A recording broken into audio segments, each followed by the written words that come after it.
c'est qui le con qui laisse traîner sa charrette en plein milieu du chemin?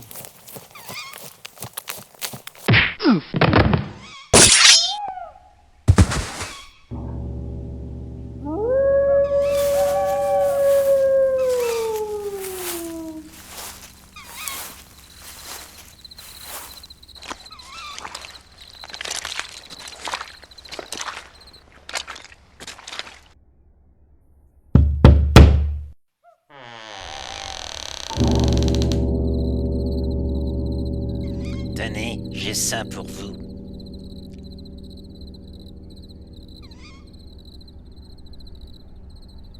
L'Ankou fait les livraisons maintenant? Je ne sais pas. Un jeune livreur m'a heurté en venant chez vous. Il fallait pas.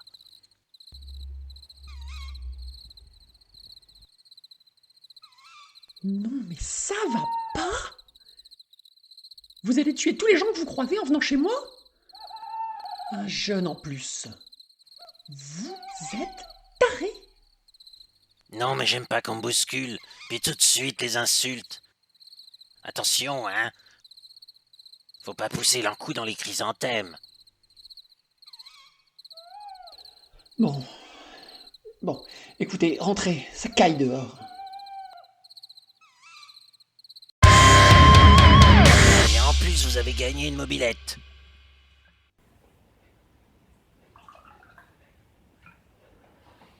Y a vraiment pas à dire. Vous avez vraiment une sale gueule. Ben ça va pas aller en s'arrangeant, vous savez. Oui, mais là vous faites vraiment flipper, hein. Si je vous connaissais pas, j'aurais presque peur. Ah zut, j'ai pas pris de couteau. Pas la peine. Donnez-moi ça.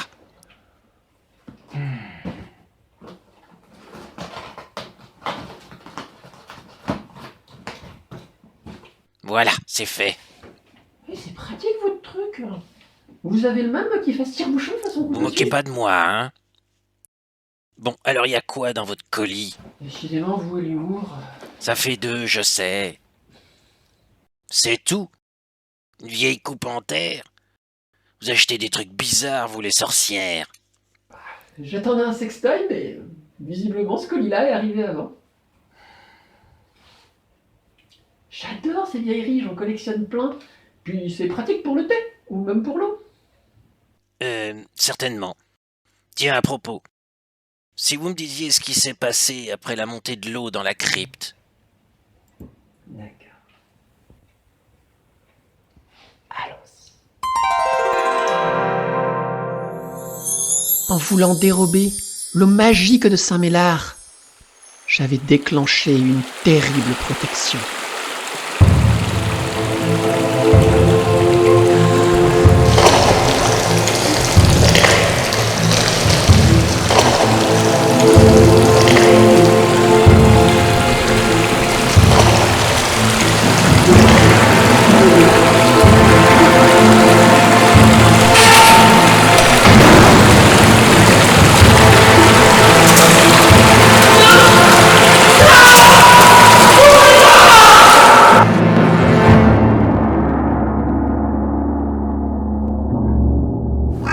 J'étais noyée.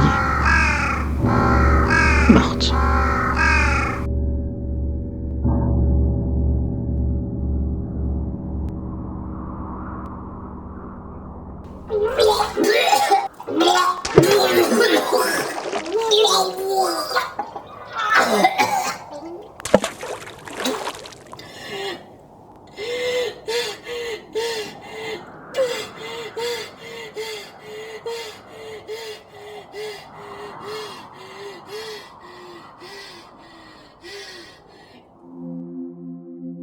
La statue de Saint-Mélard se dressait devant moi. J'étais de retour à la vallée des Saints. Ainsi c'était donc vrai. Ces statues avaient bel et bien le pouvoir de me transporter aux 4 coins de la Bretagne. Et même d'en ramener avec moi quelque artefact magique, comme l'eau de Saint-Mélard que je tenais dans ma main tremblante. Si ces statues avaient un tel pouvoir, Je devais absolument essayer avec l'une d'entre elles, celle qui se cache au fond de la vallée, tapie sous les arbres, la statue de Saint Martin du Vertou. Un vieux sage nantais, célèbre pour avoir accompli un miracle en plantant son bâton de pèlerin dans le sol. Et ce bâton se serait transformé en un arbre, un if gigantesque. L'if est le plus magique de tous les bois. Si j'avais pu ramener la terre de Saint-Trémeur et l'eau de Saint-Mélard, peut-être que cette statue me permettrait de récupérer une branche de cet if magique et d'en réaliser une extraordinaire baguette magique.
Je reprenais connaissance au pied d'un arbre gigantesque. La magie avait bien fonctionné. Et la statue de Saint Martin du Vertou m'avait envoyé au pied de cet arbre aux vertus fantastiques. Je pouvais sentir sa puissance et toute sa féerie irradier de son tronc et de ses branches tordues. Cet arbre avait certainement plusieurs siècles. Il transpirait la magie et la sagesse. Néanmoins, il ne pouvait s'agir de l'arbre de Saint Martin du Vertou, car c'était un chêne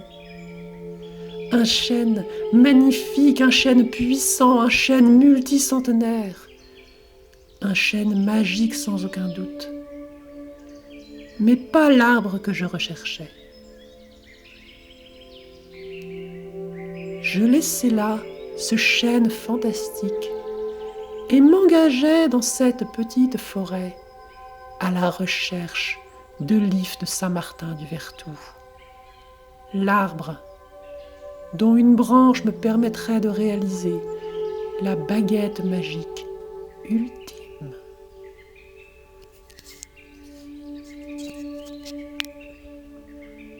Très vite, cependant, je réalisais que quelque chose n'allait pas.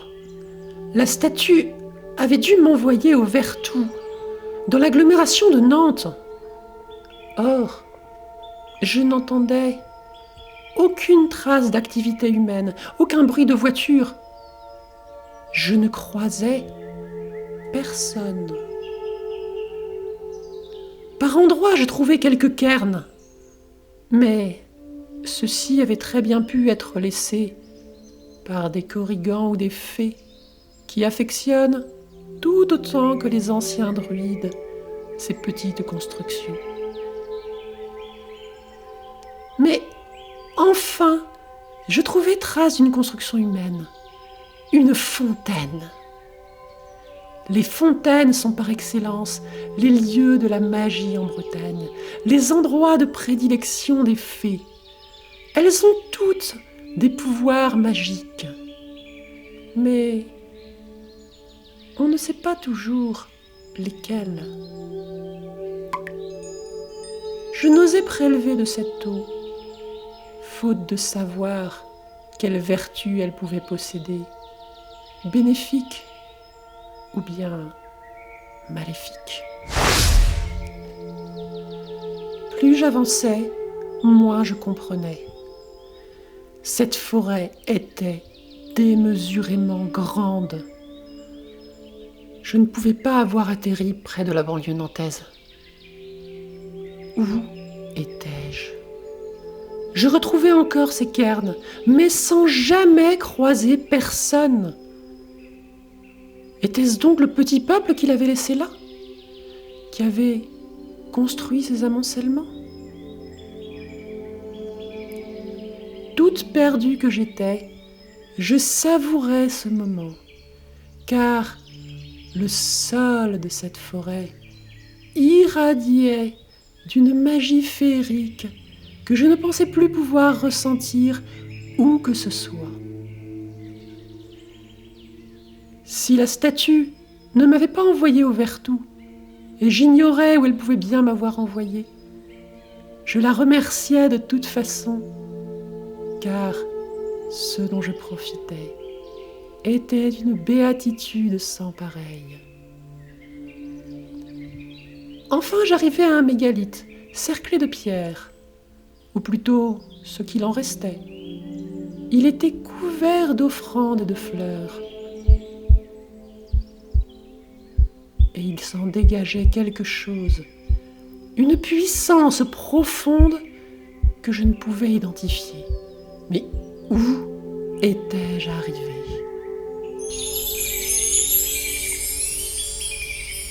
Mais alors, je suis à...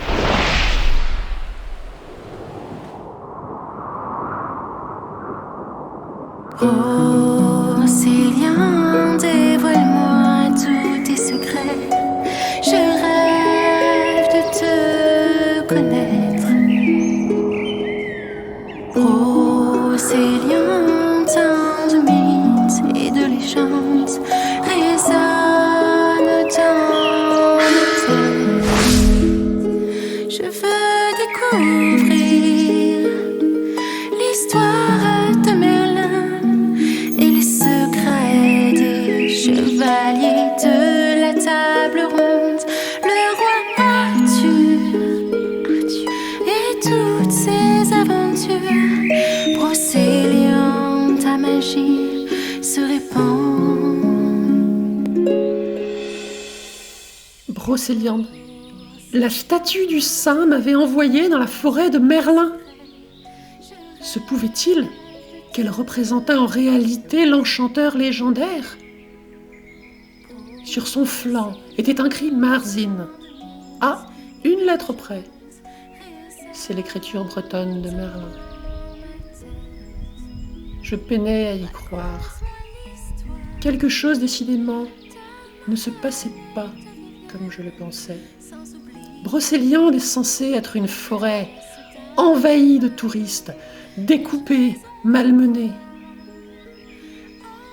Tout le contraire de l'endroit où je me trouvais, baigné de féerie, baigné de lumière magique et envoûtante.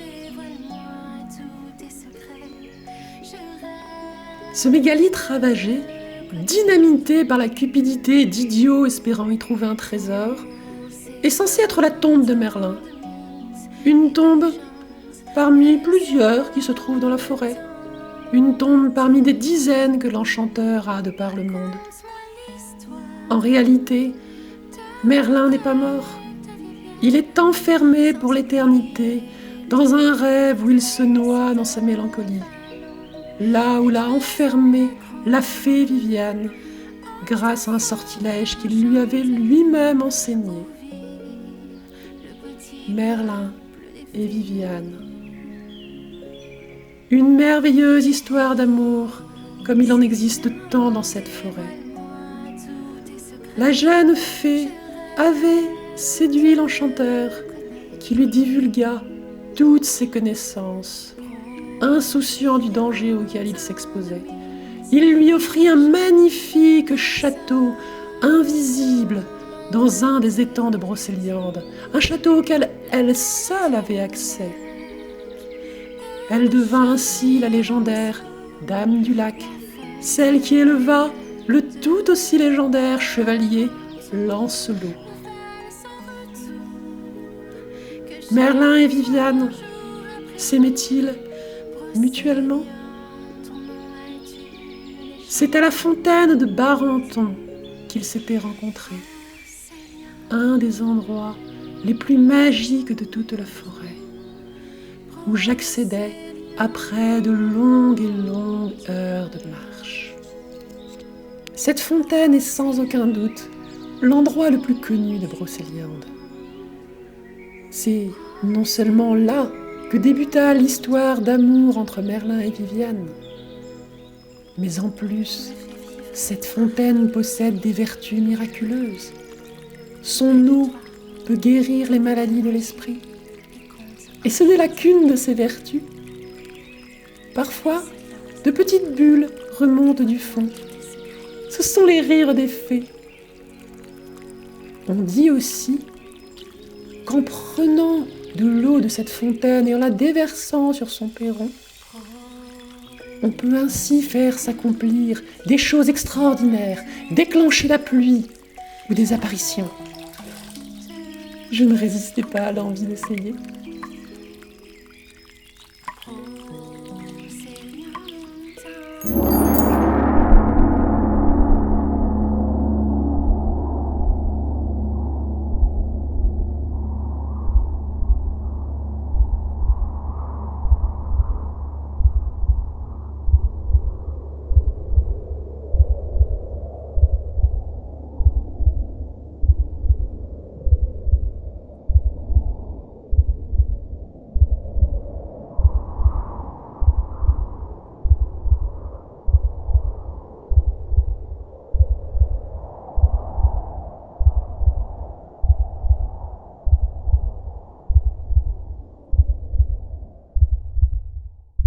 Oh mais qui êtes-vous? C'est une horrible enchanteresse et elle danse comme une diablesse et son petit regard pète.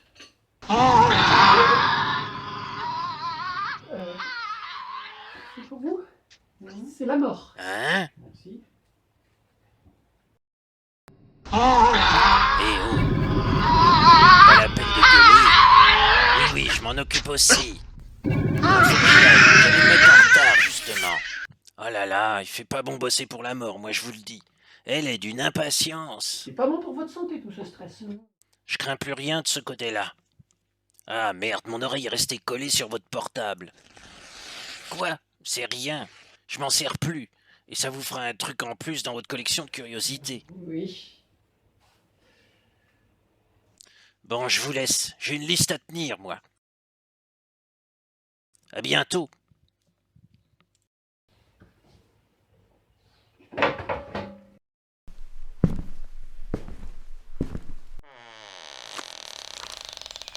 Vous pressez pas trop, hein?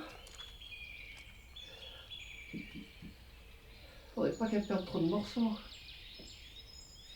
C'est bon, dégueu. Même le chat en voudra pas. Ah tiens, si.